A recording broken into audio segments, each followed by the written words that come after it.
Hi, everybody. Today we're joined by Mr. Phil Toledano. Thanks for joining us, Phil. Thank you for having me. What do you do, Phil? Okay. Last time I said you just... I'm an artist. I'm also the inadvertent founder of Viva Bastardo, which is a clothing brand. Not like Mark here, but you know, he's there, and I'm sort of down here. Well, I've also been doing this for crying, sobbing quietly into my hanky. Check out Viva Bastardo. It is great. Thank you. And that's it, art and clothes. And I collect watches and cars. And in a former life, you were an art director? I was an art director for a long time in advertising, and a copywriter and a creative director, all those, all that stuff. Directors, I was a lot of directors. Well, I mean, because I think it really influenced your collection, right? Like your collection is the collection of someone who has like an overarching aesthetic vision. Yeah, I mean, I'm not sure if I can attribute that specifically to art direction or working in advertising. I think I've always been aesthetically driven. My father was an artist. I sort of grew up around art, I grew up looking at things. And I've always sort of collected stuff that I find visually interesting. It just now happens to be much more expensive stuff than it was when I was a kid, sadly. All right. Phil, I got you out here today, because we're good friends and we've talked about watches a bajillion times over a bajillion meals, but because actually only a couple days ago, did I finally manage to see the breadth of your collection. Extraordinary expanse. It was an extraordinary expanse. And what made it really impressive was that it was kind of this multipolar collection where like there were certain things that were in certain groups, but they all kind of hung together so well. And we had a conversation about this at dinner, and we were talking about the idea of like, because you were formerly an art director as well, the idea of collections coming together in this sort of Tetris-like fashion, right? Like, as a whole, it's so beautiful. Right. Because the parts interlock. Do you have an idea of like, what are the poles of your collection? Sure. I mean, you put it in a much more eloquent fashion than I would ever be able to articulate it. So, I've only been collecting since 2015. But in that short amount of time, I've sort of burned my way through a wide variety of kind of different brands, different styles, and I've sort of washed up on this particular beach of esoterica. so I think it's three sort of different areas of oddness. There is 1970s Patek, because I was thinking about this the other day. I think that what happens when you collect watches is either you have enough money where you can sort of compete in the horological arms race. Like you can get the Rolex that's, underline Kermit, Homer Simpson, Hulk Hogan, whatever the hell it is, and you can keep spending more money to get the more perfect watch, or you can look in sort of more hidden corners to try and find stuff. So for the Pateks, there's a lot of Pateks I would love from the 60s or the 50s, but those things are way too expensive. So I started looking around. And I started looking at the 70s stuff, and the design is so extraordinary and so sort of singular.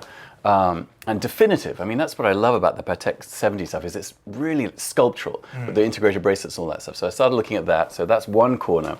Then the other corner is 40s and 50s Rolex chronographs. I mean, I know it's not like I'm the first. I'm not like the Scot of the Antarctic to have discovered those things. I mean, there's plenty of other people like them, but they're not particularly in fashion. Then there's this sort of small little military dive watchy sort of collection that I've had. I had a big military collection for a while, but then I sort of had this feeling that they all kind of look very similar, military watches, in terms of design. There's so many design parameters. So I sort of ended up keeping the ones I really loved. And then there is this sort of 80s quartz stuff that I actually forgot. I brought the empty box instead of the full box. So you'll just have to take my word for it. But right. We'll make that a part 2. Yeah, that's right. So there's 80s quartz stuff that, again, it all hinges around design for me. But design is the main thrust in terms of what draws me to watches and what I like. And it's not money. It's always design. And it's actually design and snobbiness. I'm a snobby bastard. I mean, because I feel like, I'm sure you know this, when you go to the horological sausage parties, everyone, I feel like 85 to 90% of people have the same sorts of watches, and it usually tends to be in the Rolex sport arena. And it's not that those aren't lovely watches. It's just that I would prefer to wear something that I'm not seeing on someone else's wrist. And that can be a $1,000 watch, or it can be slightly more. Yeah, I think it's true. I mean, you would never criticize this collection for being homogenous in any way. You know, it's really beautiful. Like, I love the breadth of it. Thank you. So you started with the military watches, or you started? No, I mean, I started actually with in 2015. I started collecting Breitling, vintage Breitling, 50s and 60s, because I actually think of all the brands from the 60s, like Ennekar or Hoya. Breitling was the most audacious design-wise, particularly in the early 70s. And I really, I had all the Breitling divers. I had all the, I really loved them. They were beautiful. So then I had Breitling. I had some Ennekar. Then I had Lemania. Then I had, I had a big military collection. And bit by bit, I sort of stumbled across a Rolex pre-Daytona, and I thought, hang on a minute, this looks amazing, and I really love it. And so I sold all the Breitlings and started buying Rolex pre-Daytona. The military, I sold almost all of them except for a few that I kept. And then the Patek 70s Patek stuff has been of the last, I think that obsession, that turned into a full-fledged crazy person obsession over the last 2 years, I'd say. Yeah, I mean, it's the lion's share of your collection right now, too, it seems. Yeah, absolutely. Well, yeah, you're right. It's so funny, man, that you went from this very sporty look to this. Not that it's not.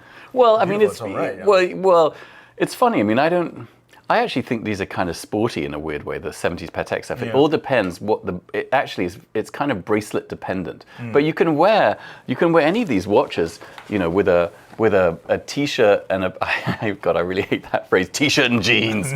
I mean, you're a real t-shirt and jeans kind of guy, aren't you? Oh, yes. You're always. I mean, when you're not. Yeah. Cut off sleeves, mesh crop top I've seen you in, just to show off the navel piercing. Yeah, that's what I do on Sundays. Yeah, that's right. So, but I mean, you're right. They're a lot more formal than, say, the military stuff. But I don't know. There's sculpturally, as an ex art director, as an artist, they just really appeal to me visually. Can you tell us a bit about the King Midases? Because these are Sure. super interesting, and they're Sure. not something you see very often. Here, shall I empty out the tray? No, No? you can Okay. you can make an omni shambles on the tray. Here, look. These actually handily will. See, look at that. Oh wow. So, I'd always been intrigued by the Midas. I mean, I always found it just, you know, I mean, talk about sculptural. This thing is just such a, it's a lovely piece of design. This is designed by Gerald Genta. Oddly enough, this came out in 1962. Now, the original Midas, which is this one, they made 800 of these. Sorry, I'm burping up sardine toast, so you're going to get like a nor'easter of sardine breath in a minute, if you're lucky. So, I haven't had lunch yet. So I'm sure it'll make you very hungry, man.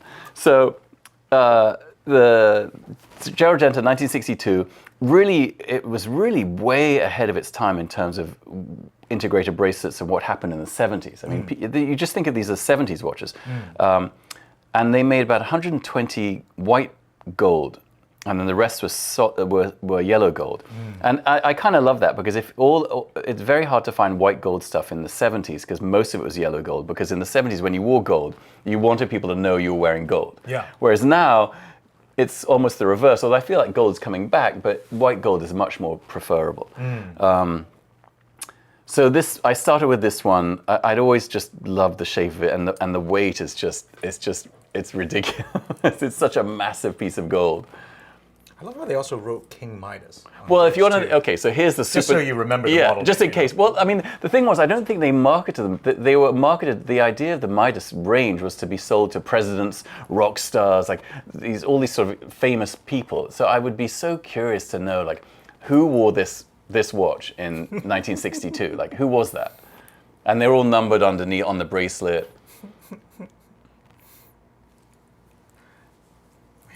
I know, it's an amazing thing. Yeah. Here's the nerdy thing. So if you sit it this way, the crown is supposed to look like a little sun, and this shape is supposed to look like the Parthenon. Oh. So that makes the shape of the Parthenon with the sun shining on top of it. That is cool. I love that. It's a gloriously nerdy fact. Yeah. So then I bought that one, and of course I really wanted the lapis one. So later on, Rolex. This is fabulous. They sort of expanded the line out. They expanded the case shape design. It's lighter, and they sort of they expanded it and they turned it into the Cellini line. It's like aggressively sharp somewhere. I just cut It's for myself. men only, Joe. Man, it's cool though. I mean, it looks good. Yeah, the color, like that little pop of color. Yeah, is I amazing. know. Well, I've always been a huge fan of lapis white gold. That to me is a beautiful kind of horological extravaganza of glory. But you know, like the fit and finish too, compared Yeah. to other Rolexes of the era. The fit. Well, and these were all finish is- handmade. All this stuff was handmade. God, it's incredible. The bracelet is really wonderful. Yeah, I know, it's beautiful. And I love how seamless it is when you close it. It's just this seamless, you know, there's no sense of where it begins and ends, yeah. which I really love. And that's Yeah. the same on this one, though it's a different kind of bracelet. Yeah. I think that I prefer the clasp on this to that one. Yeah, I mean, I don't know. I mean, this one has there's a certain sort of satisfaction in how that opens and closes. This is a bit, but yeah, I mean, I would love to buy more of these things. Yeah. So those two. Then still going to the 70s, there's these Patek Beta 21s, which are just, for me, I mean, they just had this cheese grater bracelet is just It's amazing. Yeah, and this watch is way bigger than I expected. Because I've always seen photos, I've never handled one in real life. yeah, I mean, it's massive. It's 42 mil, but there's not really any lugs to speak of, so it actually wears surprisingly small. Gotta make sure I don't drop that. That's cool. I wonder if the lume yellowed over time. Yeah. Or it was always this yellow. No, I think it yellowed over time. Because I have this one. This lume has gone kind of dark. See? Yeah, that's much darker. Yeah. On the blue, the yellow is amazing. Yeah, I know, it's lovely. It's really lovely. Got So the the- Ukraine colors there. That's right. So the Beta 21s, I mean, people steer clear of them a little bit because they're a bit tricky to fix, and you have to find the right person who can fix them, find the parts, all the rest of it. But as sort of a vintage car collector, I've got the habit of having things that are tricky to fix, so I'm not daunted by that. So then there's that. Then I fell down this I sort of accidentally fell down this wormhole of Patek 1970s Japan only editions. I think this is actually how we met. Yeah, because you had 3579. you had one of these. I had one. I didn't. And I have should the- have bought yours because it was in perfect condition. I didn't know you then, because I didn't have the heart to open it. I had it in the service Right. service box. So I know. I'd never actually opened it and touched it Why not? because I'm an idiot. I don't know. It was. I regret it now. I really bloody regret it. I mean, well, I mean, look, they're still around. But what I love about these is, first of all, I love the idea that it's a rabbit hole within a rabbit hole. So it's 70s Patek, but then within that rabbit hole, it's Japanese 70s Patek. So what they were doing, and I find this kind of fascinating, is they were doing these special editions for Japan of, in addition, about 400 or 500 pieces each, of which most were white dial, but then there were some blue dial. And I just really love them. I mean, I think there's maybe 100 or so of each of these in blue dial. They're beautiful to wear. I mean, this one is the most audacious in terms of case shape. It's so organic. It's totally organic, free range, grass fed. Farm to table. It's the most, I think, polarizing shape because people generally tend to love this one, but they tend to love this one in part because it's the most normal of shapes, I think, in a way. But what I love about this in particular, or these ones, it's just, you know, it's not a radically unusual shape, but just the detailing, the brushing, the shininess versus the brush, all this kind of stuff is beautiful. Yeah. And then even this one, there's quite a few watches in the 70s that had this case shape, this tonneau case shape. But then you've got it's like a mullet. It's like a horological mullet, right? Like it's, you know, business in the front, but party in the back. But Because this one's the one with the dots on the markers. Too, yeah, right? the Like little markers have, nubbly bits. yeah, on the markers and hands, there's this sort of disco, they're like disco markers. It's so cool. And you're right. You know, the blues that Patek did in this era, it wasn't just one blue. There were like Well, a yeah, I mean, if you look at multitude. this one's an extraordinary, like it's this, Yeah. and they're all equally beautiful. Like this is like almost like an enamel, the depth of this. But then this is this sort of glorious flat, almost blue-green, and then this is well, that's more of a norm, because I think what they generally they had a gold dial and they applied the blue coating to the gold dial. So all these Beta 21s, they're gold dials. Oh, I really regret selling this now. You can get another one. No, I need to sell down, not buy up. Hear that, viewers? Yes. Hear that? Awesome. All right. So then we have, this is also an early 70s one, but the dials bit has gone tropical. When Pateks This one is amazing. The way it went tropical. Yeah, I mean, when Patek dials go tropical, it's just amazing. They really, it's really staggering. And I just love the feel of this whole, the band. It's so kind of silky. I mean, I don't know if it would be economically possible to make bands like that anymore. Well, I guess it would be, but the watch would be so incredibly expensive. I have no idea. I know very little about how bands are constructed. It's never been. I don't know. I wouldn't even know where to start asking or looking To have something to have like those that questions made. answered. Yeah. Right. Yeah, you know what? I was totally talking out of my arse. I have no idea if it'd be expensive or not. And then we have this. This is also from the 70s. This is actually full Apple Watch before the Apple Watch. Yeah. But I love this. There's just the shape of it is glorious. Man, Apple wishes they made this. Yeah, I know. And then this one, which I know you hate. This is 80s. The Nauta lips. I'm sorry, I can't bring myself to like I don't know why you don't like this one. The shape is beautiful. You don't think the shape's odd? It's beautiful? You think it's odd? No, I think my grandmother's picture should go in the center of that. Really? Oh my God. It's like a memento of my grandmother after she passed. Now it's in the maybe there's a little watch. picture of Cho as a child in the center of this. Maybe I'll have the diary place, a little picture of you as a small cherub. Well, maybe you can sell me this one. I'll have a picture of you in here as well. Yeah. That's amazing, man. Yeah. We'll be like horological sweethearts. Okay, so that's all the 70s bits and pieces. Shall I take those all out? Yeah. Okay. Let's have a look at some divey stuff. Okay. Because we didn't get a chance to look at that closely.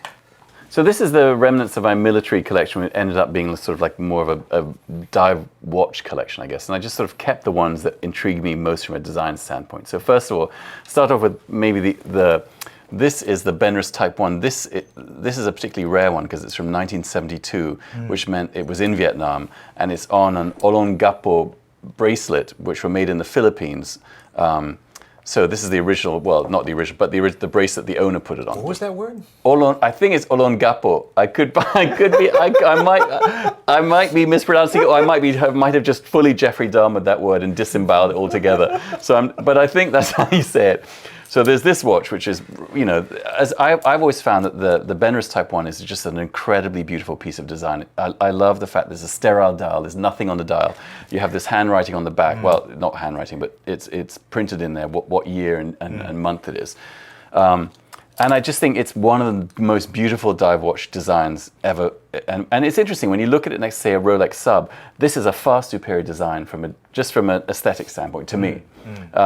So we have that watch. Then we have, this is a Benris Type 2, but this is probably the rarest Benris they ever made. This is a non-lume watch.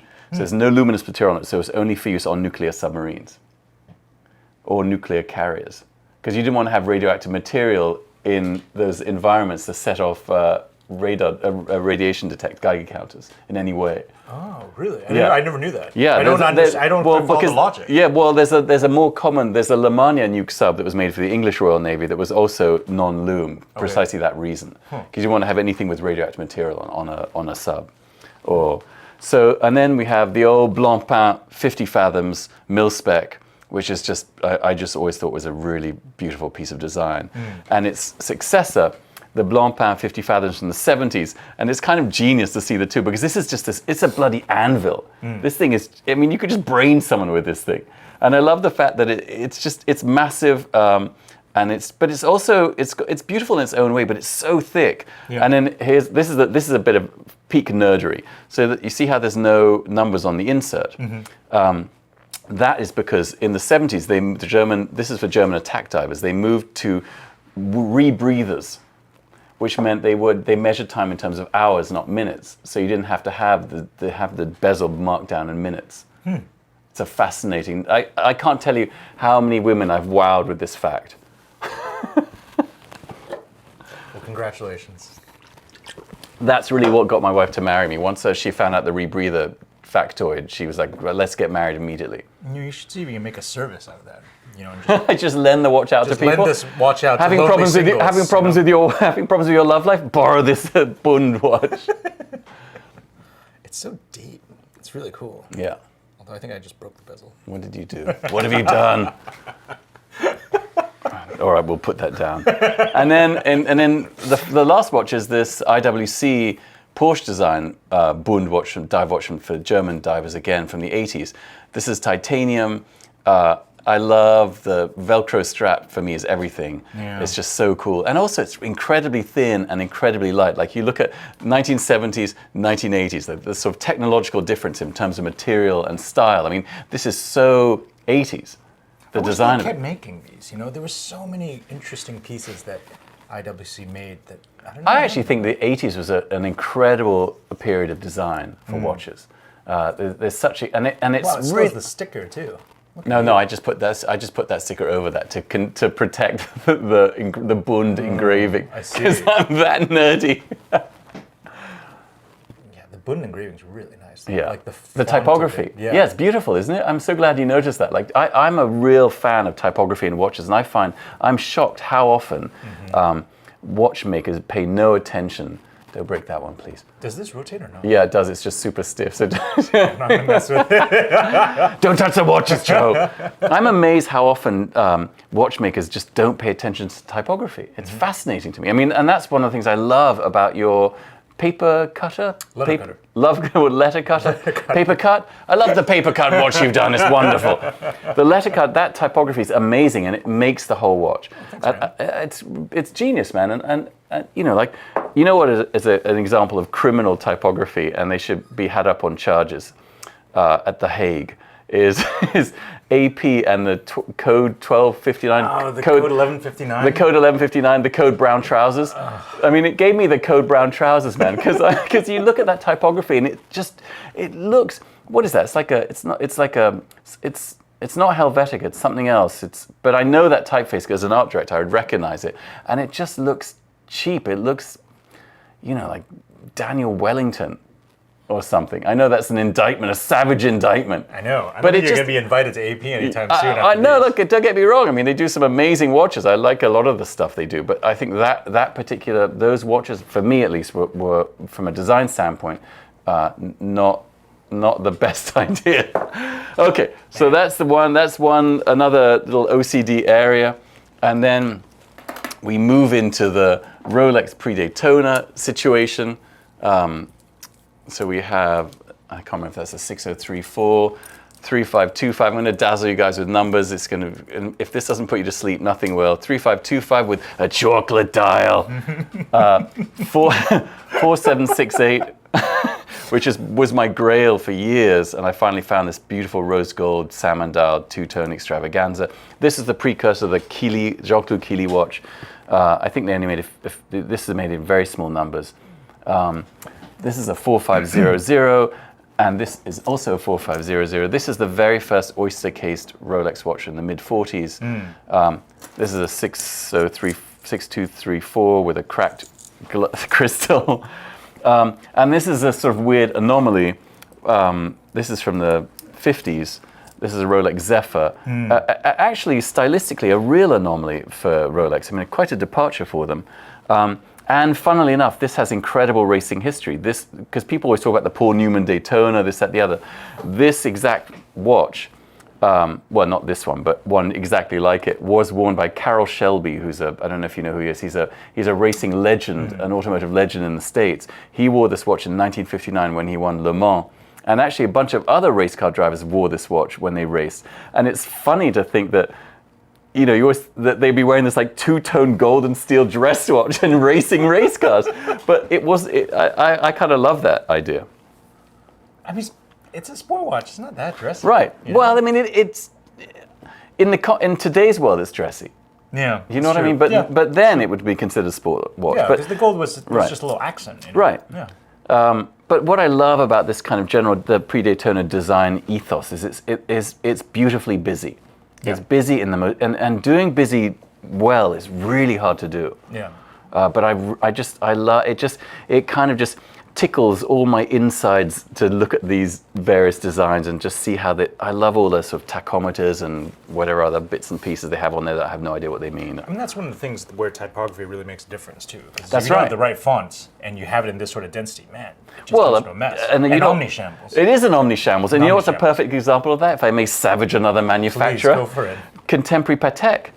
Their typography is an omni-shambles. Like I know they have like some super posh perpetual calendar that's the holy grail, but you look at the typography, like the letters are stretched and distended and spaced not in the correct manner, and like it just, you disagree, don't you? I have to stay diplomatic. Although I will say the 5212, the weekly calendar, though, that one's beautiful.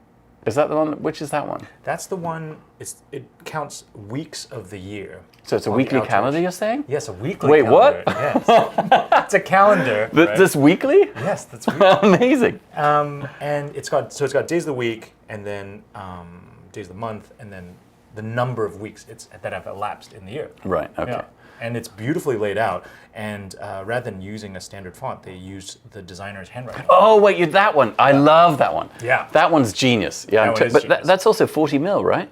It's pretty big. It is. It's like, I would love them to make it smaller, but I think they would struggle because you would struggle to read it. That's right. I love that one. Is amazing, man. That you're absolutely right. That typography is genius because it's so amazing that it's handwritten. Yeah. I love that. Yeah. It's killer, man. So then, talking about busy dials, then that conveniently moves us on to. I wish I'd brought all that. I can talk about the 80s stuff in a minute. But we have these two watches. These are Ecopod watches. Mark Newson, the Australian designer. I need a new screw, but I have it at home. I just haven't gotten around to putting it on. So this is an omni-shambles of a situation here. Anyway, but this is, to me, this is an amazing example of how busy looks incredible. This one is incredible. Really. Yeah, I really love this. And these are, I think this could be, is this 47 mil? And you know what's interesting to me about is people get really hung up on the size of watches, but they never seem to take into account whether there's lugs, the shape of it. For instance, this watch, where is it? Where's it gone? You've stolen it. No, this one. This is a 28 mil watch. That's not a 28 Yeah, mil watch. it's 28 mil across. But it doesn't feel that way because it's got an integrated bracelet and the shape of the case makes it feel way bigger. Right? But this is a 47 mil watch. Really And yeah, but look. I'm going to put a ruler to that later. But But anyway, look, I take your point. But see, look, I mean, it fits beautifully. You know what I mean? Mm-hmm. So, I love that. This is the Horizon, which I think has just got the most amazing dial. Yeah. They made 66 of each in 3 different metals: titanium, rose gold, and I think maybe platinum. Oh, wow. The platinum must weigh a ton. Yeah, I'm sure. The whole thing's a chunky boy. Yeah. It's a chunky boy. It's a chunky boy. You know what I love about this, though, is that the dial is very reminiscent, obviously, of like old timing chronographs, like old timing pocket watches. You know what it's right? actually reminiscent of is the Navitimer. Yes. Yeah. It's really a lot like the Navitimer in the complexity of it all. And it does a shitload of stuff. The hands totally change it. That's right. The hands really transform it, and then once you put on that signature case that Mark Newson does as well. Yeah. Well, the case itself are beautiful. They're these kind of incredible ovals with this little porthole into the bits and pieces, the gubbins inside. But it's just such a lovely thing. You don't like this one so much, do you? I do like it. Why do you think I don't like it? I feel like you were really liking this one more, man. Do you want to make me an all-cash offer? Now on camera. So that brings us to my one. I mean, I don't really have any modern watches. I'm not against them by any means. But this Ressence Type 5, I think it is the dive watch. I'm a massive fan of Ressence. And here's why, man. Because I think that in design, it's incredibly hard to develop your own language. It's an extraordinarily arduous task, and it's really hard to make it cohesive and really different. And Ressence have created their own language, and it's unlike anything else anyone makes. Yeah. I mean, the technology, the fact it's oil filled, all that stuff is also kind of super cool and amazing. Yeah. But I just love that they wrote their own words, and I find that incredibly audacious, incredibly imaginative. And it's interesting to me. I know they're expensive, but comparatively speaking to a lot of other independent brands, they're at the same price. But somehow people feel that they're not worth the same. And I actually wonder if it's because they look so radical that people feel like, oh, like if they don't know what they're getting. Yeah. You know what I mean? Like when you get a Mozo or whatever, it looks like a watch. You sort of feel the materials. There's things, there are familiar things, or it's a skeletonized watch, or whatever it happens to be. You can see the workings. But here, it's something so obscure that I wonder if it confounds people, and that's why they feel they should be cheaper. Do you think it looks expensive?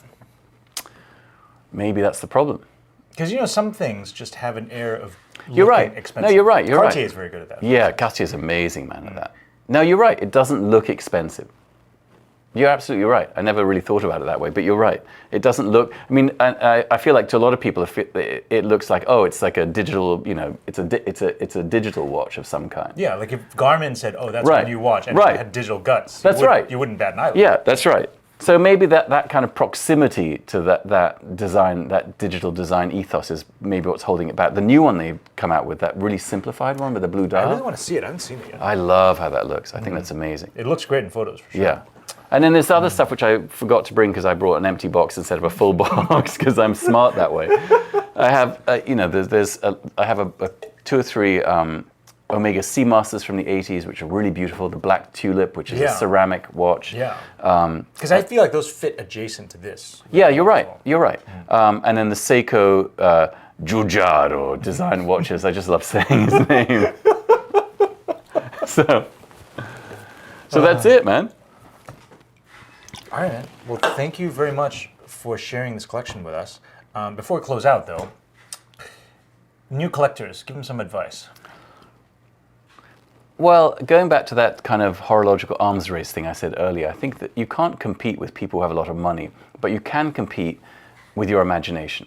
So if you resist the gravitational pull of what everyone is buying, you can find extraordinary stuff, as I said, for really cheap, but you have to have the courage and audacity and imagination to sort of say, I'm not going to go with the Steel Sports Rolex thing. I'm going to go with, 80s quartz watches.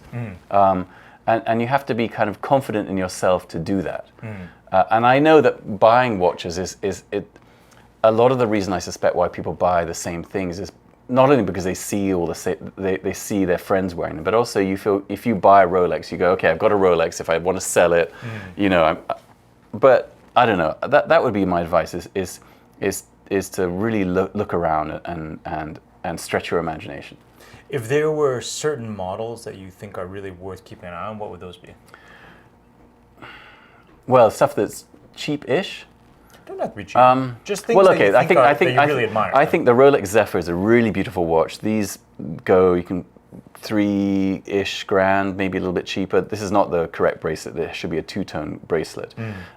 That's really good value, I think, and it's really beautiful. I mean, I know that's a lot of money for a lot of people. The Seiko Ripley, the original one from 1983, is an incredible piece of design. Really, really hard to find. That watch is around 2 grand. Some of the Omega Seamasters from the 80s, the quartz ones, I really love. The Polaris, which I know we were looking at the other day, I just got, which is a little bit small. If you don't mind small, it's amazing. Yeah. Oh yes, the Polaris. Yes. You want to get the Polaris with the palladium inserts. That's the rare one, because normally they're 2-tone gold and steel. This one's palladium and steel, which is kind of amazing. The Omega Black Tulip we just mentioned is also great. That's about 2 or 3 grand. Yeah. That's a good buy. Yeah, I think so. And I actually, if you could, I really love bubble backs. Yeah? Yeah, I think they're amazing. I actually think if Rolex had made bubble backs... I've never seen you with a bubble back. I've had a couple, but I think if Rolex had made bubble backs at 36 mil, they would be the best bits of design they'd ever done. Because from a design standpoint, they're unbelievable. And they're so varied. I feel like that was a time when Rolex was really spreading its wings. Yeah. They were just trying these incredible things. The problem with bubble backs is like 99% of them are all fake or redialed or refinished or whatever it happens to be. But I just think they're really beautiful. And there's something, as you know, there's something really beautiful and elegant about wearing a small watch. For sure. And especially if you dress the way you dress. Yeah, maybe on anybody, really. Well, yeah, but a small watch in a man in a suit or a nice shirt always looks incredibly elegant, I think. Yeah, I think so. I think so. And less so if you're in like a t-shirt, possibly. But T-shirt and jeans? T-shirt and jeans. T-shirt and or a little jeans. black cocktail dress. So, I mean, I think the bubble backs are amazing. And you can there's a lot of 34 mil Rolexes that are under $5,000 or around $5,000 that I think are incredible bits of design too. You know, one of the watches I really regret not buying was the Explorer in 34 millimeters. Oh, I love those. Yeah, those are amazing. I think it's, I don't remember the ref at all. With the what's that dial called when it's the pattern? Shit, I can't remember anything now. You know what I'm talking about? No. Okay. Because that makes two of us. That makes two of us. can't remember That makes two of us. The waffle dial. The waffle dial. Oh, yeah. I had a Tudor waffle dial. Yeah. The Tudor I actually think that the Tudor typography is much more beautiful than Rolex typography on the dial. Like that little curved thing and the rows, all that stuff's amazing. Yeah. I wish they kept it. It's a shame they didn't. But I guess it's a little too of that time, you know. I think it wouldn't translate so well if you updated it. Do you think people would like a rose on the dial? I think so. Yeah, I think it's too. People would look at it and think it's a bit too fussy. Maybe. Yeah. Well, I mean, they like Jacob the Jeweler. Everything's got to be Helvetica now. Yeah, I know. Yeah, that's true. All right, Phil. Thank you very much for showing us these pieces. This was a wonderful experience. Thank you so much for having me here, man. Yeah, man. And we got to do a part 2 when you update this and when you find your other box. Of which is that's a little concerning. Yes, exactly. All right. That's it for Thanks now. so much, man. Thanks, mate. Thank you, sir. Thanks for watching.